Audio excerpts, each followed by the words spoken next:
سلام مع كلكم على العالم كيكم مرباتنا مكتال تركبوا قلتاو زينا حجنا لكم متنا لنا برستاتو خنجمر أبي أحمد تعفي ناس مرا 5 توسدا حوالتات يوصلوا أورثودوكساويت ቤተክርስቲያን ኢትዮጵያ ናይ ክተት ኣዋጅ ኣዊጃ ኣብ ኢትዮጵያ ዝርከብ ኤምባሲ ቱርክ ዜጋታቱ ካብ ሃገር ቆፅፅ ክወፁ ፀዊዑ ኣብ ብዙሓት ከባቢታት ኢትዮጵያ ሓያል ደማዊ ኩናት ይካየድ ከም ዘሎ ተፈሊጡ ዝብሉን ካልኦትን ኣለውና ንቻነልና ሳብስክራይብ ምግባር ዝርዝራቱ ተካተሉ ብኽብሪ ንዕድም ካብ ከተማ ኣዲስ ኣበባ ዝተበገሰት ኪው 400 ዝዓይነታ ነፋሪት ቪአይፒ ጽዒና ናብ ኣስመራ ከም ዝኸደትን ክትምለስ ከላ ድማ ጥርሓ ከም ዝተመልሰትን ካብ ውሽጢ ኣስመራ ዝወፁ ዘለዋ ሓበሬታታት የመልክቱ ኣለዉ ትሒዛቶ ዝኽደት በዓል ስልጣን ድማ ኣብይ ኣሕመድ ምዃኑ ምንጭታትና ካብ ውሽጢ ኣስመራ ኣረጋጊፆም ኣለዉ ኣብይ ኣሕመድ ምስ መንግስቲ ትግራይ ምስጢራዊ ስምምዕ ክገብር ብዙሕ እዋን ይግለጽ ከም ዝነበረ ዝፍለጥ ኮይኑ መንግስቲ ትግራይ ግን ህዝቢ ዘይፈልጦ ስምምዕ ኣየድልየንን እዩ ብምባል ተራጋሚ ከም ዝነፀጎ ይፍለጥ ስለዝኾነ ድማ እዩ ኣብይ ኣሕመድ ኣብ ዝቐረበ እዋን ምስ ልኡኽ ሕብረት ኣፍሪቃ ዝኾነ ኣሊሶንጎ ኦባሳንጆ ኣብ ዝገበሮ ምስጢራዊ ርክብ ስልጣን ከረክብ ምዃኑን ከምኡውን ምስ መንግስቲ ትግራይ ክላዘብድሉ ምዃኑን ምግላፁ ዝፈለጡ መሻርክቱ መንግስቲ ኤርትራን ገለ ሰበ ስልጣን ብልፅግናን ኣዝዮም ከም ዝተቆጥዑን ስጉምቲ ክወስድሉ ምዃኖም ከም ዘፋርሕዎን ካብ ኣዲስ ኣበባ ዝረኸብናዮ ምንጪ የረድእ መንግስቲ ኢትዮጵያ ናይ ክተት ኣዋጅ ድሕሪ ምእዋጁ ኩሎም ኣብ ኣዲስ ኣበባ ዝርከቡ ሃገራዊ ድሕነት ድሕሪ ምኽታቶም እቲ ትካል ሃገራዊ ድሕነት ናይቲ ሃገር ብሃገራዊ ድሕነት ናይ ኤርትራ ከም ዝመሓደር ብዙሓት ወገናት ይገልጹ ስለዝኾነ ድማ ጭውያ ናይ ኣብይ ኣሕመድ ብናይ ኤርትራ ሃገራዊ ድሕነት ተፈፂሙ ክኸውን ከም ዝኽእል እቶም ምንጭታትና ካብ ኣስመራ ገሊፆም ኣለዉ ኣብ ልዕሊ ህዝቢ ትግራይ ዝካየድ ዘሎ ዘለ ናይ መፅናት ኣጀንዳ ቀንዲ ሃንዳሲኡ እቲ ኣብ ኤርትራ ዘሎ ስርዓት ምዃኑ ብዙሓት ዝሰማምዕሉ ኮይኑ ይኹን እምበር እቲ ኣብ ኤርትራ ዘሎ ስርዓት ዝኣምኖ ዓርኪ ስለ ዘይብሉ ዕርክነቱን ዕርክነት ኣብን እውን ሓዲኦም ንሓዲኦም ብምብላዕ ክዛዘም ምዃኑ ነቲ ስርዓት ፅቡቕ ገይሮም ዝፈልጥዎ ወገናት ክገልፁ ምፅንሖም ይፍለጥ ኦርቶዶክሳዊት ቤተክርስቲያን ኢትዮጵያ ናይ ክተት ኣዋጅ ኣዊጃ ኦርቶዶክሳዊት ቤተክርስቲያን ኢትዮጵያ ክርስቲያን ዝኾንካ ኩልኻ ክተት ብምባል ጎስጓስ ኩናትን ጥፋኣትን ብሕቡእ ከም ዝጀመረት ተገሊጹ ኦርቶዶክሳዊት ቤተክርስቲያን ኢትዮጵያ ብቐደሙ ነዚ ኣብ ትግራይ ዝካየድ ዘሎ ዘርኢ ናይ መፅናት ዓልየት ኩናት ባሪኻ ዝሃበት ኮይና ሕጂ እውን ኣንጻር ሰራዊት ትግራይ ጥራይ ዘይኮነ ኣንጻር እቲ ርሂፁ ዝበልዕ ሰላማዊ ህዝቢ ትግራይ ዳግማይ ጥፋኣትን በደልን ንኽፍፀም ክርስቲያን ዝኾንካ ኩልኻ ክተት ኣብ ትሕቲ ዝብል ጭርሖ ብሕቡእ ትጉስጉስን ሰባት ናብቲ ደማዊ ኩናት ኣትዮም ሂወቶም ከወፊን ዘይ ቤተክርስትያናዊ ዝኾነ ስብከት ከምዚ ጀመረት ካብ ናይታ ቤተክርስትያን ዝተረኸቡ ሰነዳት የረዱ ኣዛዚ ኮማንድ ፖስት ትግራይ ዝኾነ ኣቶ ጌታቸው ረዳ ኣብ ዝሓለፈ መዓልታት ምስ ትግራይ ቲቪ ኣብ ዝገብሮ ቃለ መጠይቕ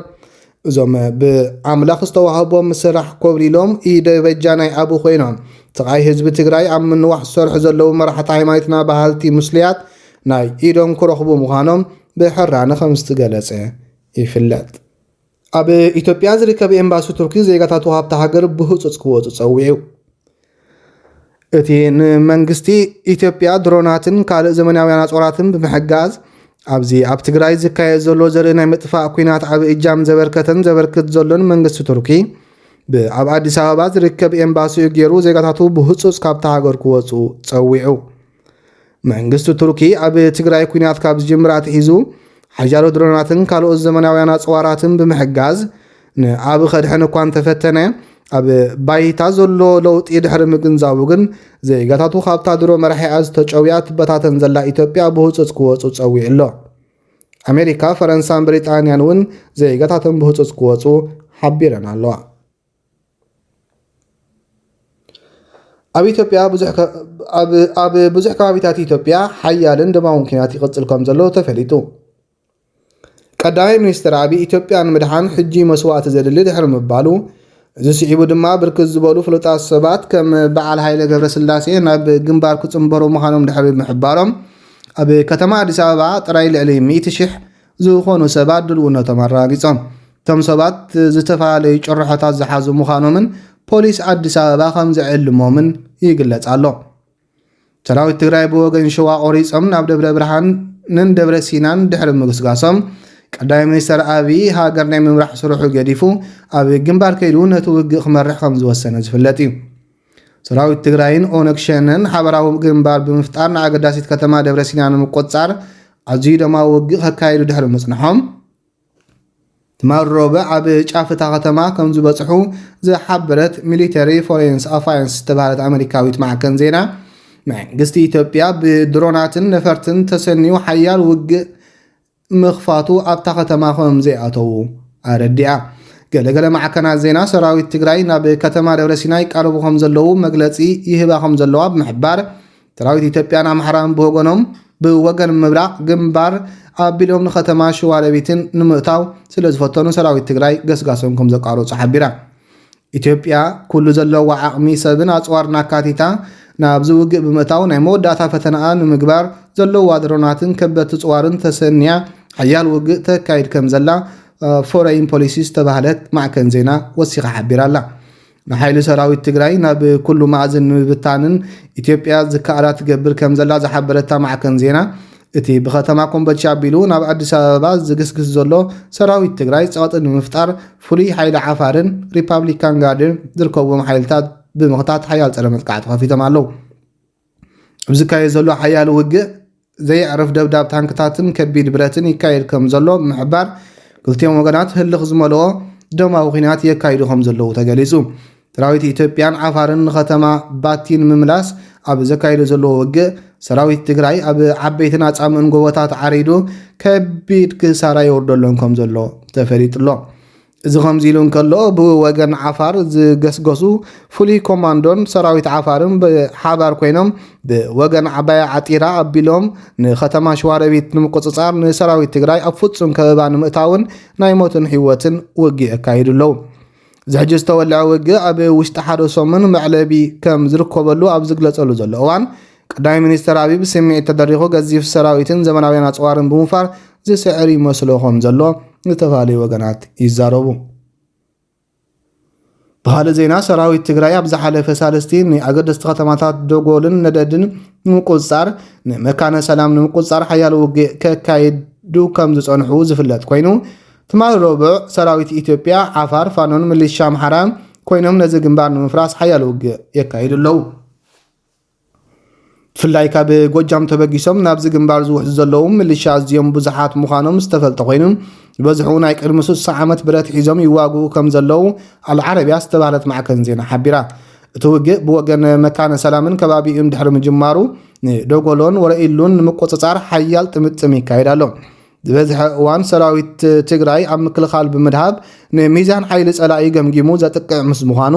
ኣብ ዝቐፅል መዓልታት ውፅኢት ናይዚ ደማዊ ኩናት ክርአ ከም ዝኽእል ዝተፈላለዩ ተንተንቲ ፖለቲካ ይገልጹ እዚ ከምዚ ኢሉ እንከሎ ንኣገዳሲት ከተማ ላሊበላ ንምቁፅፃር ድሮ ካልኣይ መዓልቱ ዝቆፀረ ከቢድ ኩናት ይካየድ ከም ዘሎ ዝፍለጥ ኮይኑ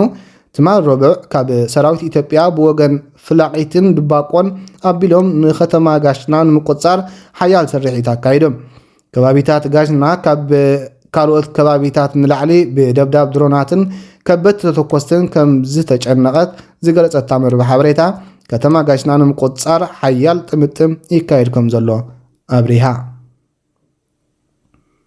እታ ማዕከነ ዜና ብምቕፃል ነቲ ብገለገለ ማዕከናት ዜና ከተማ ላሊበላ ኣብ ትሕቲ ሰራዊት ኢትዮጵያ ኣላኢለን ንዘጋውሑ ወረብ ብምንጻግ እታ ከተማ ኣብ ትሕቲ ሰራዊት ትግራይ ከም ዘላ ኣረጋጊፃ ትማሊ ቀዳማይ ሚኒስትር ሽወደን ኮይና ዝተመርፀት ማግዳሌና ኣንደርሶን ድሕሪ 7 ሰዓታት ስልጣና ክትረክብ ተገዲዳ እታ ቀዳመይቲ ሚኒስትር ኮይና ዝተመርፀት ድሕሪ ምምራፃ ኣብ ባይተ ሽወደን ዝተኻየደ ናይ ዓመታዊ ባጀት ምርጫ ባጀት ናይ ትንሳቱ መርሖ መንግስቲ ውዱእ ኮይኑ ብባጀት ናይ ተቃወምቲ ሰልፍታት ሽወደን ስለ ዝተሳዕረያ ስልጣና ክትረክብ ዝተገደደት ኣቦ ወንበር ባይቶ ሽወደን ኣንድሪያስ ኖርዴን ብዛዕባ መንግስቲ ምስራት ንክዘራረብ ንሸመንቲኦም ፓርቲታት ሃገር ሎሚ ሰዓት 14 ፈረቓን ማለት 2 ፈረቓን ኩረኽቦም ምዃኑ ሓቢሩ ኣሎ እዚ ከምዚ ኢሉ እንከሎ ማግዳሌና ኣንደርሰን ዳግማይ ቀዳማይ ሚኒስትር ኮይና ንክትምረፅ ዓብ ዕድል ከም ዘለዋ ዝተፈላለዩ ተንተንቲ ፖለቲካ ናይታ ሃገር ይገልጹ ኣለዉ ኣብ ሽወደን ካብ 2018 ክሳብ ሕጂ 3 ግዜ መንግስቲ ናይ ምስራት ሽግር ዘጋጠመ ክኸውን ከሎ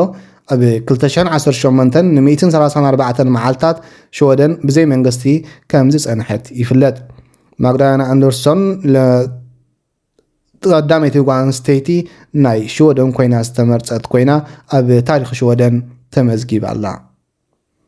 ዝኸበርኩም ሰማዕትና ንሎሚ ዝበልናዮም ዜናታት ኣብ ዝተፈፂሞም ኣለዉ። ኣብ ዝቕፅል ብካልእ መደባት ክሳብ ንራኸብ ንመደብና ሳብስክራይብ ብምግባር ዓማዊል ክትኮኑ ብክብሪ ንዕድም። ሰናይ ምሸት